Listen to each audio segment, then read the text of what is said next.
दोस्तों, हमारे हिंदू संस्कृति में प्रत्येक घर में प्रतिदिन पूजा पाठ करने की परंपरा है और इसके लिए सभी अपने घरों में अपने आराध्य का छोटा सा ही क्यों ना हो, लेकिन एक मंदिर अवश्य ही बनाते हैं।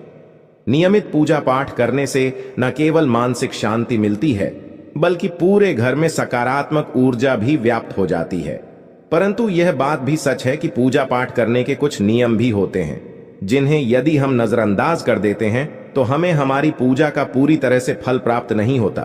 पूजा करने के नियम प्राचीन काल से ही चले आ रहे हैं, जो कि एक ठोस धरातल पर आध्यात्मिक और वैज्ञानिक दोनों ही दृष्टिकोण से ध्यान में रखकर बनाए गए हैं। इसलिए हमें इन नियमों को बिल्कुल भी अनदेखा नहीं करना चाहिए।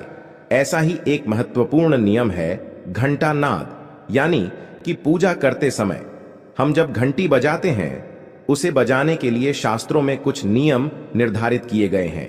शास्त्रों में देवताओं के सामने घंटी बजाने का बहुत अधिक महत्व बताया गया है, जिसे हम इस कृष्ण श्लोक के द्वारा समझ सकते हैं। आगम अर्थम तु देवानाम, गमन अर्थम तु राक्षससाम, घन्नत्ता रावम, करोम्य अदो देवता आह्वाना लांछनम। इसका अर्थ है कि घंटी बजाने से देवताओं का आगमन और राक्षसों का गुमान होता है, और जो घंटियां राक्षसों से हमारी रक्षा करती है उसे हमारा नमन है। तो चलिए दोस्तों, जान लेते हैं कि पूजा करते समय जब हम घंटी बजाते हैं तो उसके पीछे क्या कारण है, घंटी को बजाने के क्या नियम है, और पूजा के वक्त घंटी बजाते समय होने वाली गलतियां कौन सी है जो हमें भूलकर भी नहीं करनी चाहिए। दोस्तों, क्या आपने कभी अपने घर के मंदिर में रखी हुई घंटी को ध्यान से देखा है? अगर आप ध्यान से देखेंगे तो आपको घंटी के ऊपरी हिस्से पर, यानी जहां से हम इसे पकड़ते हैं, उस पर गरुड़ बना हुआ दिखाई देता है। अंततः घर पर जो हम घंटी इस्तेमाल करते हैं उसे गरुड़ घंटी कहा जाता है। पूजा करते समय गरुड़ घंटी का उपयोग भगवान को आमंत्रित करने, अर्थात भगवान का आवाहन करने के लिए किया जाता है, जिससे एक सुंदर ध्वनि से भगवान का आवाहन करने का आभास होता है। जब हम विधि विधान से पूजा करते हैं तो उसमें घंटी का उपयोग अवश्य रूप से करते हैं। पूजा संपन्न होने पर आरती करते समय विशेष रूप से घंटा नाद होना चाहिए, नहीं तो हमारी पूजा आदि अधूरी मानी जाती है। परंतु हम में से अधिकांश लोग इसे मात्र एक सामान्य प्रक्रिया मानते हैं और पूजा करते समय घंटी बजाना भूल जाते हैं। तो आइए जानते हैं उन नियमों के बारे में। मतलब आज की वीडियो पूरी तरह से आपके प्रश्नों पर आधारित है, जिनका उत्तर मैं आपको शास्त्रों के अनुसार देने का पूरा प्रयास करूंगा।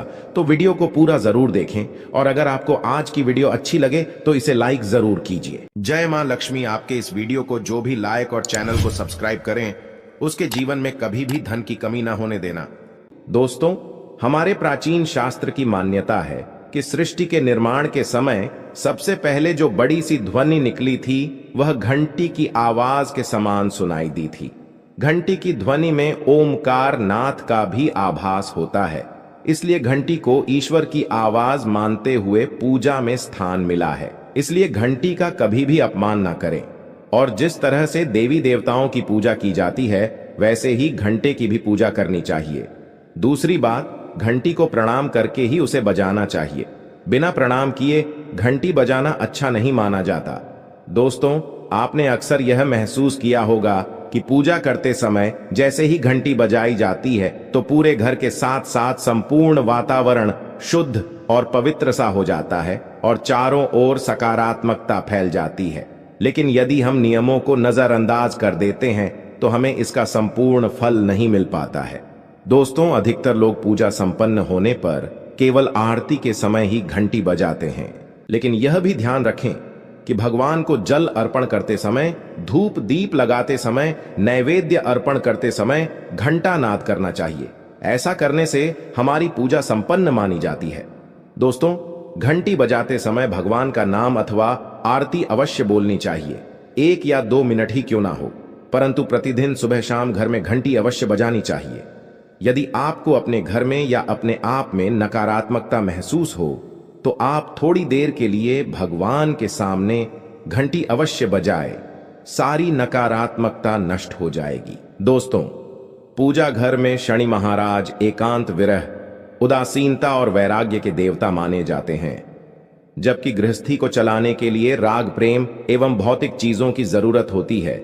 इसलिए शनि महाराज की मूर्ति को घर में नहीं लाना चाहिए। दोस्तों, सबसे पहले बात, दीपक और धूपदान की भारत की परंपरा मिट्टी से जुड़ी हुई है। इसीलिए मंदिर में पारंपरिक मिट्टी का दीपक अवश्य होना चाहिए। अगर आप मिट्टी का दीपक नहीं रख सकते हैं तो धातु के दीपक का उपयोग करें। अगर भगवान में आपकी आस्था ज्यादा हो तो आप उपला रखकर गुड़ और घी का धूप भी दे सकते हैं। ऐसा करने से घर में सुख शांति बनी रहती है। दूसरी चीज, घर के मंदिर में स्वस्तिक अवश्य होना चाहिए।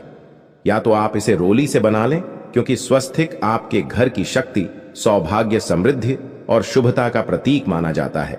यही मुख्य कारण है कि कोई भी शुभ कार्य करने से पहले स्वस्तिक का चिन्ह अवश्य बनाया जाता है। तीसरी चीज है कलश। भगवान श्री कृष्ण कहते हैं, कलश सुख और समृद्धि का प्रतीक है। अपने मंदिर में रोली कुमकुम से स्वस्तिक बनाकर उस पर मंगल कलश अवश्य रखें। ऐसा करने से घर में सदैव समृद्धि बनी रहती है और ऐश्वर्य की प्राप्ति होती है। चौथी चीज, बहुत ही कम लोग जानते हैं कि शंख की उत्पत्ति समुद्र से निकले 14 रत्नों के साथ हुई थी। इसी कारण से शंख मां लक्ष्मी को अत्यंत प्रिय है। शंख की ध्वनि से सकारात्मक ऊर्जा का भी संचार होता है। इसीलिए मंदिर में शंख अवश्य होना चाहिए। शंख के घर में उपस्थिति से मां लक्ष्मी भी प्रसन्न होती है और उस घर में कभी भी धन की कमी महसूस नहीं होती। पांचवी चीज, मंदिर में आपने घंटी अवश्य देखी होगी, क्योंकि घंटी को शुभ माना जाता है। इसीलिए जब जब घर के मंदिर में घंटी की आवाज होती है, वहां का वातावरण शुद्ध और पवित्र बनता है। जिस घर में पूजा के दौरान घंटी बजाई जाती है, उस घर के आसपास की सभी नकारात्मक शक्तियां दूर हो जाती हैं और साथ ही सुख समृद्धि के द्वार खुलने लगते हैं। तो यह हैं वे वस्तुएं जिन्हें घर के मंदिर में जरूर रखनी चाहिए। आइए अब जान लेते हैं कि घर के मंदिर में कौन सी चीजें कभी नहीं रखनी चाहिए। सबसे पहली चीज, गणेश जी की मूर्ति। घर में कभी भी गणेश जी की मूर्ति 3 अथवा 5 ऐसी विषम संख्या में ना रखें। अपने मंदिर में गणेश जी की केवल 2 मूर्तियां रखें।